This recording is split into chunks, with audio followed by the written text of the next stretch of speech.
अस्सलाम वालेकुम friends, welcome to my YouTube channel, welcome to another recipe. तो चलिए जी, आज हमारे किचन में बन रहा है रोश नमकीन गोश्त जिसे कहते हैं, और बहुत ही मज़ेदार और चटपट बनने वाली रेसिपी है। बड़ी ईद है, बड़ी खुशी है और सबके घर में गोश्त भी होगा, तो सोच रहे होंगे क्या ऐसी रेसिपी ट्राई की जाए कि जिसके बहुत आसान भी हो और जल्दी से बन जाए। तो चलिए जी, रेसिपी को स्टार्ट करते हैं। मैंने यहाँ 2 किलो मतलब 2 केजी यहाँ पे बीफ लिया हुआ है, ठीक है। और इसको अच्छे तरीके से आपने धो लेना है। धोने के बाद आपने क्या करना है, बस कुछ ही इंग्रेडिएंट्स इसमें ऐड होते हैं और बस फिर रेसिपी बन जाती है। आपने अच्छे तरीके से धोना है ताकि कोई भी स्मेल इसमें से ना आए। गोश्त को धो के एक साइड पे कर लेते हैं और 4 से 5 अदद आलू लिए हैं। इनको कांटे की मदद से आपने बीच बीच में से कट्स लगा लेने हैं, क्योंकि ताकि इसमें फ्लेवर्स और इसमें जो इसका टेस्ट होता है वो अच्छे तरीके से रच बस जाए, अंदर तक चला जाए।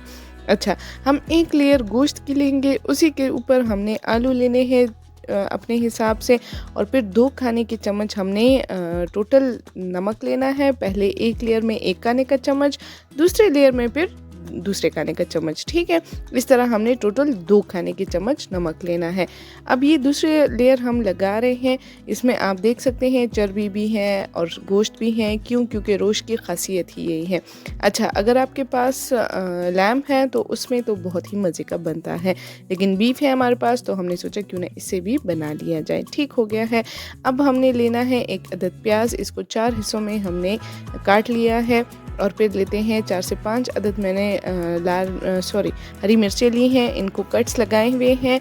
और क्या करते हैं, फिर हम थोड़ा सा ऑयल ऐड करते हैं, 1/4 कप, ठीक हो गया है। और 1 खाने का चम्मच मैं देसी घी ऐड करती हूँ यहाँ पे। देसी घी क्यों? क्योंकि इसमें उसका अच्छा सा फ्लेवर आ सकता है और बहुत मज़े का भी टेस्ट आता है। अगर देसी घी नहीं है आपके घर में, it's optional, it's up to you, ये आपकी मर्ज़ी है, आप ऐड करना चाहते हैं या नहीं, कोई बात नहीं, ठीक है।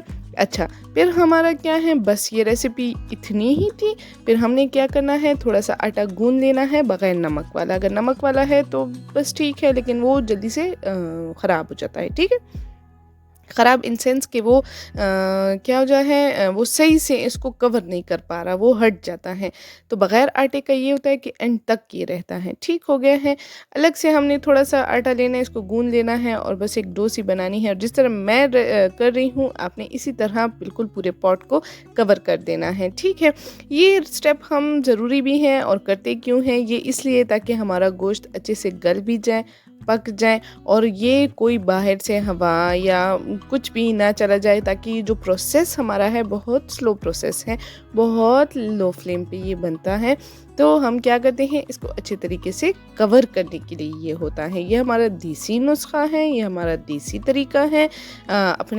जो हम बना रहे हैं नमकीन गोश्त और जो रोश हमें कहते हैं, ये अच्छे तरीके से बन जाता है। ठीक हो गया है। अच्छा, ये अच्छे से कवर होने के बाद हम क्या करते हैं, ढक्कन लगा लेते हैं और तकरीबन 2 से 2.5 घंटे तक ये बन जाता है। अगर आपको है कि नहीं ये गोश्त ज़्यादा टाइम लेगा आपका, तो 3 घंटे, इससे ज़्यादा नहीं, ठीक है। अब ये क्या करते हैं, जैसे ही हमने ढक्कन रखा है, इसको भी उस आटे से अच्छे तरीके से कवर कर देते हैं। ठीक हो गया है।